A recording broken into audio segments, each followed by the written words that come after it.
Good morning বন্ধুরা, মাম্পি বলটা ব্লগে তোমাদের স্বাগত। তো দেখো বিছানাটা তুলে নিয়েছি ঘুম থেকে উঠেই, তো তোমাদের সাথে শেয়ার করে দিলাম। আর এই দেখো তারপরে চা নিয়ে বসে পড়েছি, এবার চা খাবো।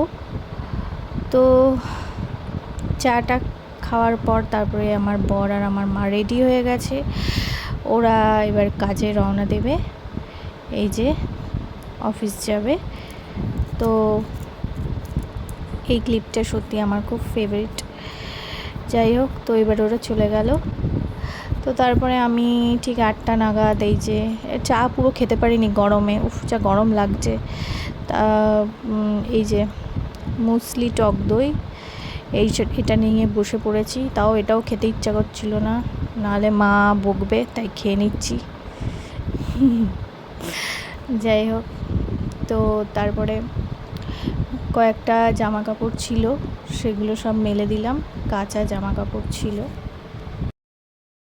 বন্ধুরা, তো কালকে আমি আলপনা দিয়েছিলাম লক্ষ্মী পুজোয়। আমি প্রত্যেক বৃহস্পতিবারে আলপনা দিই, তো সেই আলপনার যে ক্লিপটা আমি তুলে রেখেছিলাম সেটা আমি আজকে অ্যাড করে দিচ্ছি এই ভিডিওর সাথে। আর একটা কথা হচ্ছে যে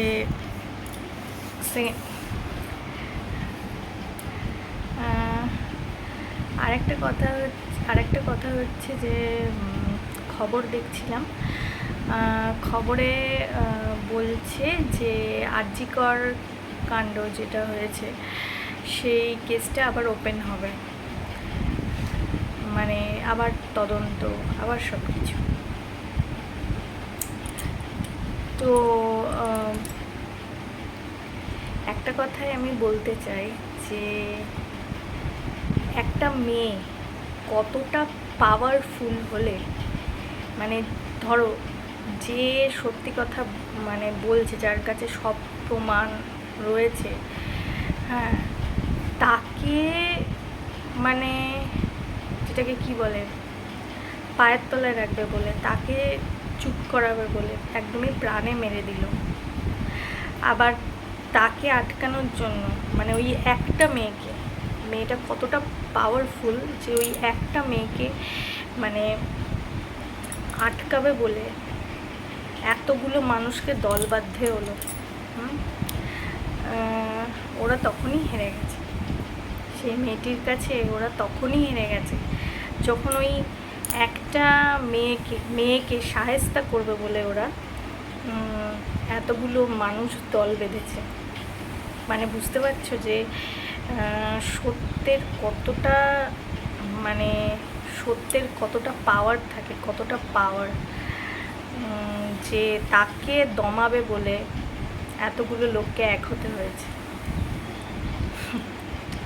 যাই হোক, চাই যারা এই সমস্ত কাজ করেছে, যাদের জন্য মেয়েটির প্রাণ গেছে, এবার যেন মেয়েটি বিচার পায়।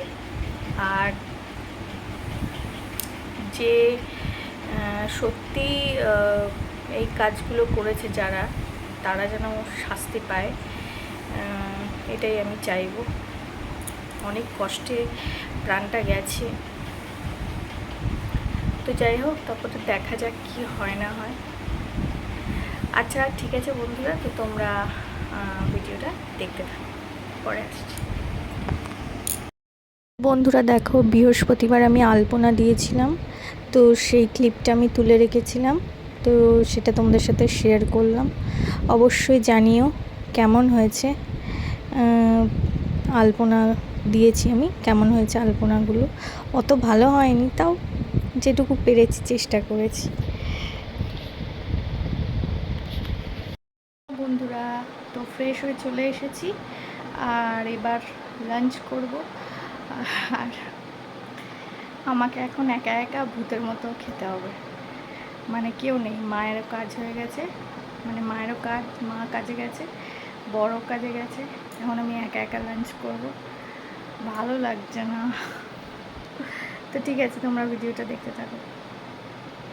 তো দেখো বন্ধুরা, তারপরে আমার বর কাজ থেকে আসার পর আমরা দুজনে বেরিয়েছিলাম। আমার বরের একটা ওষুধ পাওয়া যাচ্ছিল না, তো সেটার জন্য আমরা সব দোকানে দোকানে ঘুরছিলাম কোন দোকানে ওষুধটা পাবো।